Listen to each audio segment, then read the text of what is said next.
This is TPL Local NANAIMO. Thanks for joining us. And so the topic today, as itchy as it might make you, or as terrifying as it is ticks. Across the country, Canada is experiencing a major tick problem. And to talk more about it with me today, Paul Macucci, thank you very much. Paul, by the way, from the national network, tplmedia.ca. If you're catching this local, make sure that you subscribe for the other shows, and you'll see Paul all over there on many topics. Thank you for joining me on this one. Yeah, thanks, Mike. I know a lot about this, honestly, because I dealt with it early in my life. And what had happened was I was working with a group of guys, and one day they came to me and said, we would like to adventure race. So for those of you... What is that? Yeah, it's not as popular right now as it used to be. But years ago, it was super popular. We used to travel around the country, and we used to do 1 day, 3 day races. They even had 7-day races, only did one of those. And what we would do is we would bike, run, we would canoe, we would portage, rappel, all kinds of events. But you did it with a map. So you orienteer your way through the wilderness from checkpoint to checkpoint, and you had to do it in sequence, not missing a checkpoint, or you were eliminated. I remember this now. Yeah. And it was like pretty grueling, as I recall. In fact, I think The Amazing Race to some degree, and what was Joe Rogan's old show there? Fear Factor. Fear Factor. Yeah. It seemed like a combination of those in this experience. Where did you do that? So we did it mostly in Ontario, but we had a motorhome, so we traveled across into BC, did some races in BC, and you got to see the country. Beautiful, we were deep inside the country, so we would lose ourselves in forests and rivers for days on end, and I loved it. And we were a team powerhouse was the name, because all of us were over 200 pounds. And we were probably the biggest team in the most race. But the guys were great. I had a really good team. I could see the team in front of you going, no, I hear them. They're coming. Yeah, huffing. So, and we had a hard time. We would go, when we started out, we would actually, because we weren't the greatest orienteer. And Ryan was our orienteer guy. He had our compass and our map. And he was... Was he ever found? Yeah, was he ever found? But the challenge was if you missed, you'd go sometimes you'd go 50 miles off track. Yeah, and you'd have to re-engineer yourself back and orient yourself. And then at nightfall would come, and you'd have to find lean-to. So you'd make your quick lean-to. You'd get your gear out. It was all on your back. You were carrying it. Your thermal blanket, you'd go underneath it, you'd fall asleep for a few hours, and you'd be back up and running again. But that's why I preferred the 1 day events, because I was back in the motorhome with a beer by night. That sounds reasonable to a guy like me, but yeah. But here I am loving this let's call it sport, pastime, hobby. I'm loving it. But as we finished, I think season 3. And it was very communal too, because after you finish the races, there's a big dinner, there's awards, everyone's tired, everyone has drinks around the campfire. They go sleep quickly because you've done so many miles. Of course, yeah. Whatever number of days you've been doing it. The crew started to get sick.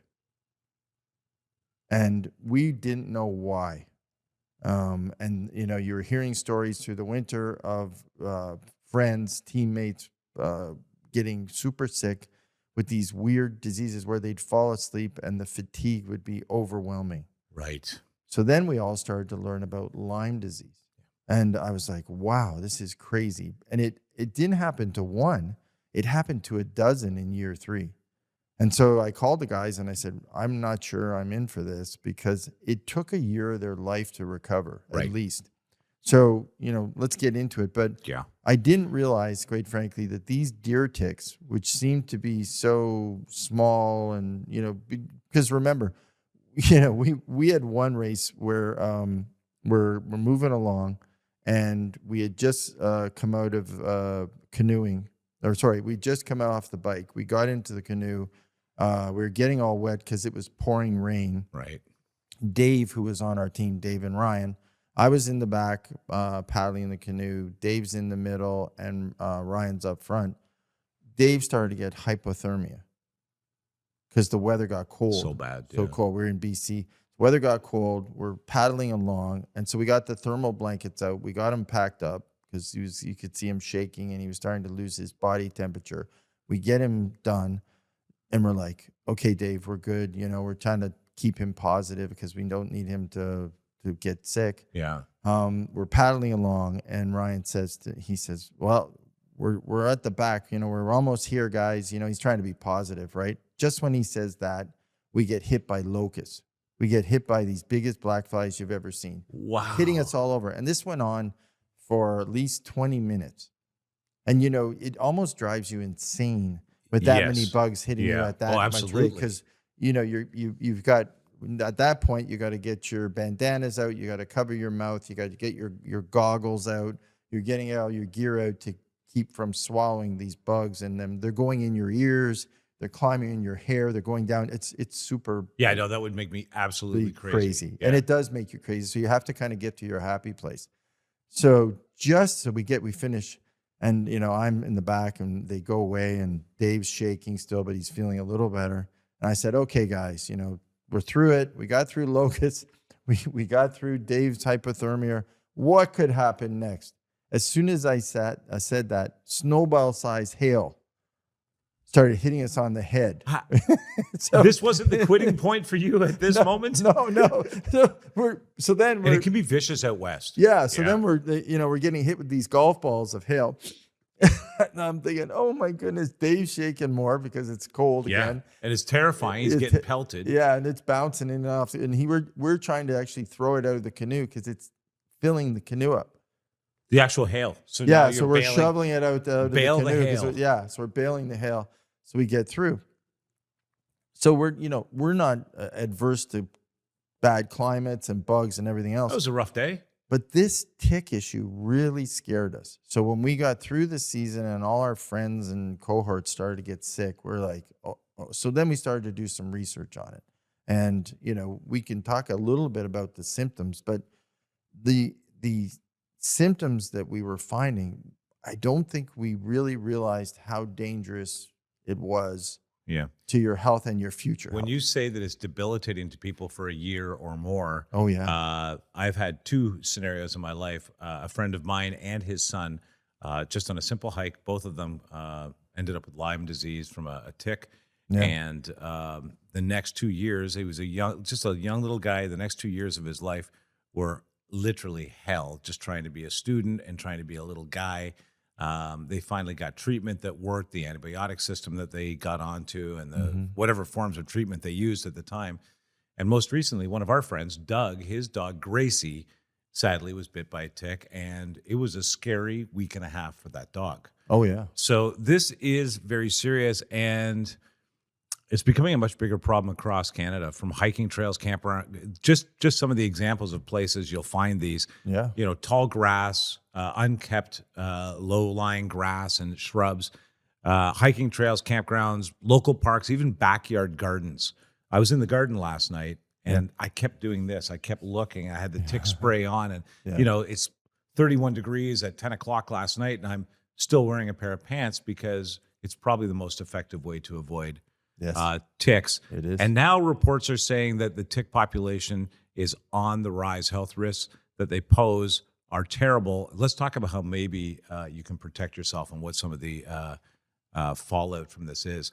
I made some notes from the Ontario has a very stringent tick program right now, asking people to make sure their pets are checked, to check clothing when they come inside. Just a huge awareness program going on. But the first question is why?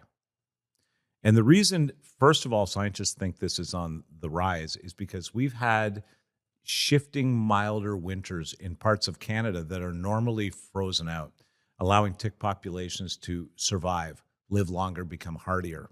Yeah. And then the other issue is that it's just spreading, and it's spreading north as the milder winters are happening.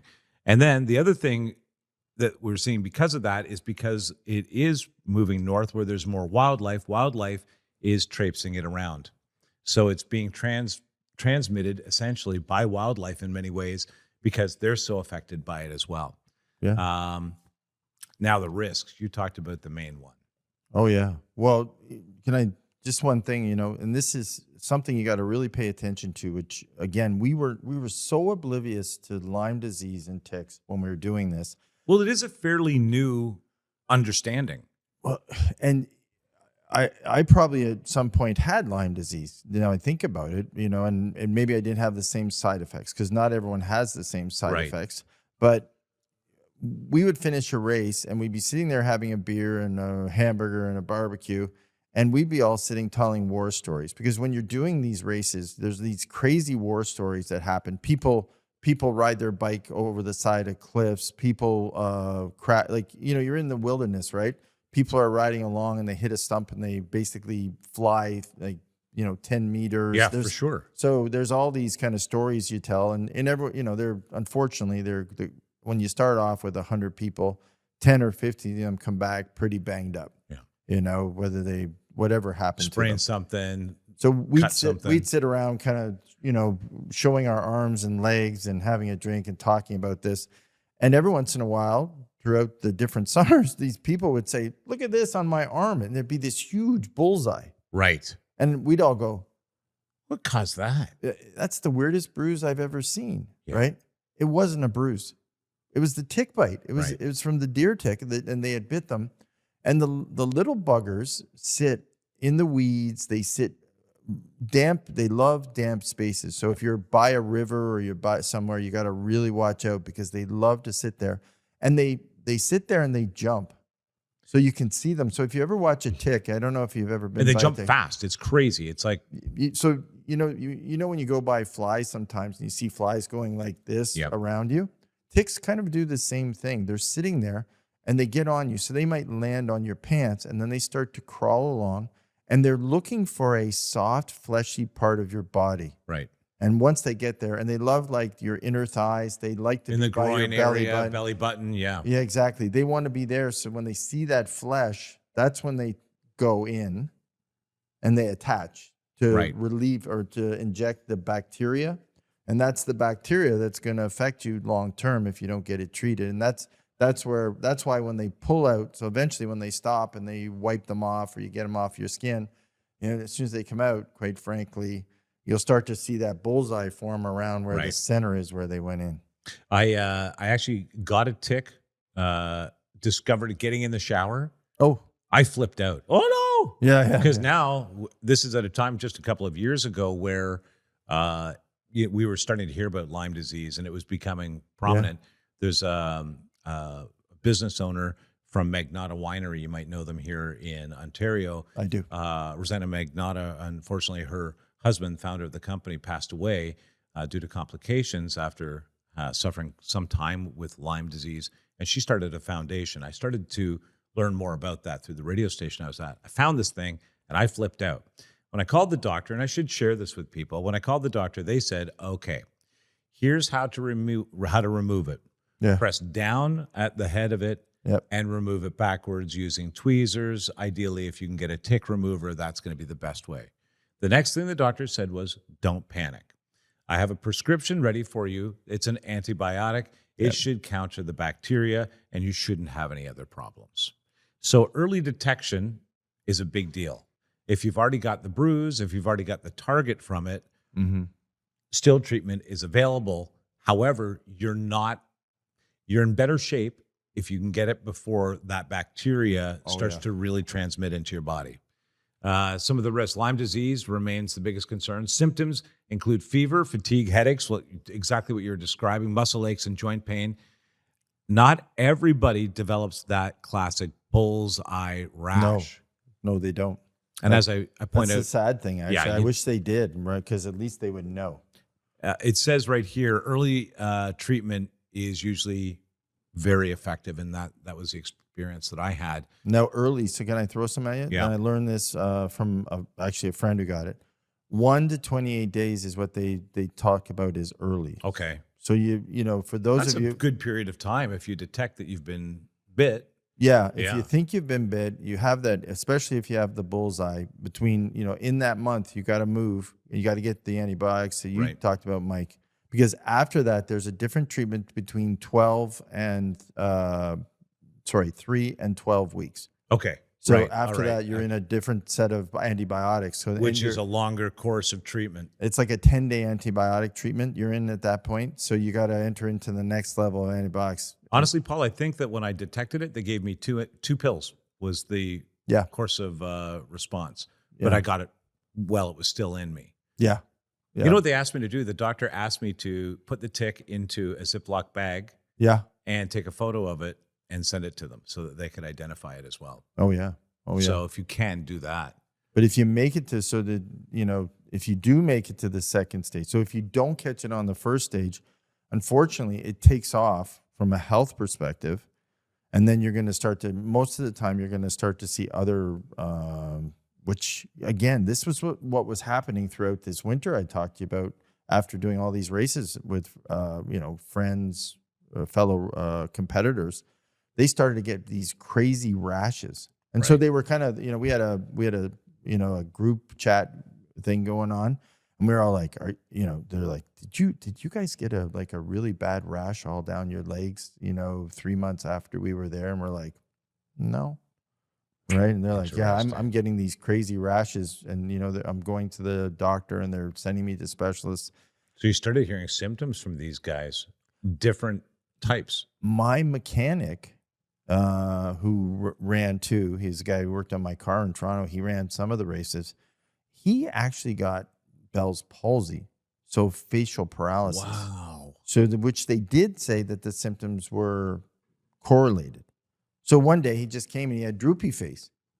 And Where did that come from? Well, the funny thing was I was in seeing him. I was getting my car fixed, and he's like, yeah, he says, I woke up and I got this. I'm like, oh, Dave, that's crazy. Now, he did recover. He got everything back going again, but it was really bad. Bell's palsy can be a long, arduous, terrible process to get through. And he got through it. Well, yeah. Okay, so now a couple of things I think we should maybe do at this point. We've terrified everybody, which is good. Yeah, really. I mean, it's one of those things you need to be aware of. Wear light-colored clothing when you're hiking or camping. They do not seem to detect lighter colors as easily. Yes. Use insect repellent containing DEET. Remember we were told don't use DEET? Use DEET. I'm not a doctor, but I'm going to tell you right now, if it'll work for this, use DEET or icaridin. Icaridin. Does that sound familiar to you? No. Okay, well, I'll put that in the description so you've got it. Stay on established trails when possible because they don't, you're going to find them like we put out there right away. It's in the tall fescue and the weeds that are growing. Yeah. Avoid walking through tall grass and dense brush, and perform a full body tick check after outdoor activities. This is essential. I would not have found that tick except that I was lucky. Now I kind of take a look. Yeah. Shower after spending time in wooded or grassy areas because you can, in fact, detach or wash away ticks that have not attached as of yet. And then now how to remove one of these things. I'm going to ask that you look this up. Consult a doctor. Because a demonstration of this we cannot do for you. As much as I tried to find a tick to put on you, Paul, I could not before I left the house. Use fine tip tweezers. Yes. Grab the tick as close to the skin as possible and pull straight out, slowly and steadily, because they have barbs that you want to be able to carefully pull through the skin without them detaching and releasing the bacteria. Clean the area with soap and water.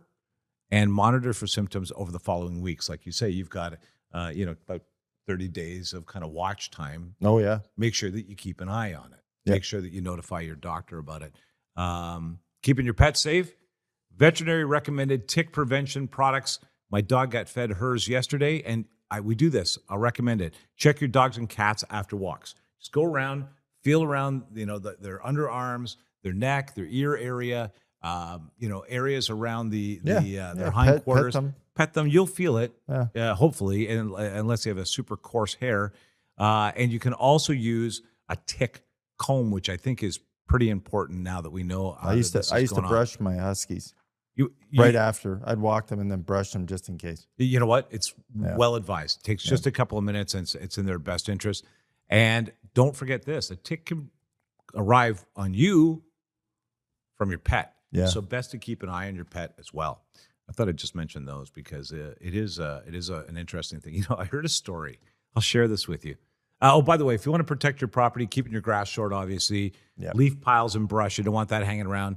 Trim overgrown areas, especially if your pets are going to be going around in those areas. Can And I ch- throw? yeah, Can I and check throw your one? children and pets. Yeah, can I throw one at you just to think about for those of you who are concerned about it, especially if you're living on the water?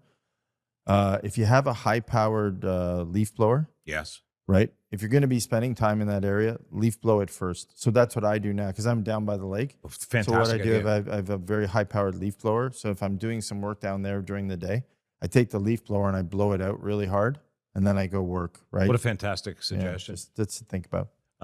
By the way, here's some myths people think that are true that are not. Ticks don't jump; they actually crawl onto you. Oh, I thought they jumped. I thought they jumped too. They actually, but Yeah. that's because they use the wind to launch themselves. Oh, okay. So if you're going by and you've brushed up against it, Yeah.